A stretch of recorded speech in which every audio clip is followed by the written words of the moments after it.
हमारे सैलरी की ही थी। पिछले 3 महीने से हमारी सैलरी नहीं आई है और 3 महीने से हमको ये भी क्लियर नहीं किया जा रहा था कि हमारी सैलरी आएगी कि नहीं आएगी और कौन देगा। कोरोना संक्रमण को देखते हुए माइक्रोबायोलॉजी विभाग चिकित्सा महाविद्यालय रायपुर में 18 संविदा दैनिक वेतन भोगी कर्मियों की नियुक्ति की गई थी, जिन्हें पिछले 3 माह से वेतन के लाले पड़े हुए हैं।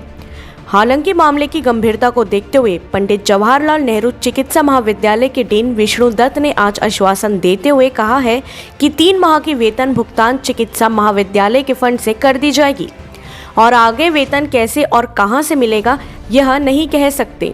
बेसिकली देखिए, हम जब कोविड लैब आपदा आया था, आपको भी पता है, तो हमको इमरजेंसी बेसिस पे डीएमई ने अपॉइंट किया था यहाँ पे, ठीक है। और क्योंकि आपदा में तुरंत से आकस्मिक रूप से हमारा अपॉइंटमेंट किया गया था, इसलिए कुछ चीज़ें प्रक्रिया जो है शॉर्टकट करके जल्दी करवाने के कारण से ये शायद निर्धारित नहीं हो पाया था, जहाँ तक मेरी जानकारी, कि हमारा जो पेमेंट है वो कहाँ से होगा।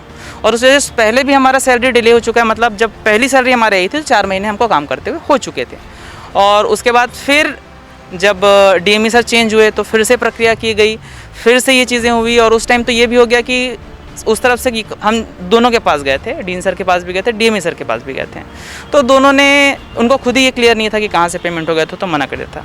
फिर आज फिर से हम डीन सर से मिले और डीन सर ने ये आश्वासन दिया है कि पिछले जो 3 महीने की सैलरी है वो किसी तरीके से रिलीज़ करवाएंगे।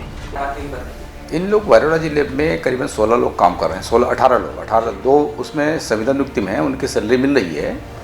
और 16 लोग का डीएमए फंड जो होता है, मतलब जो डिजास्टर फंड से, उसका पैसा नहीं आने के कारण पे वो पैसा नहीं मिल पा रहा था। लेकिन डीएमई साहब ने उनको उनके जो पैसे के लिए डायरेक्टर हेल्थ सर्विसेज को चिट्ठी लिखा हुआ है, वो अति शीघ्र आ जाएगा। उसके साथ साथ में मैंने अपने लेवल पे ऑटोनॉमस का फंड को कमिश्नर साहब से मतलब अप्रूव करा करके उसको कल तक के हम पेमेंट कर देंगे।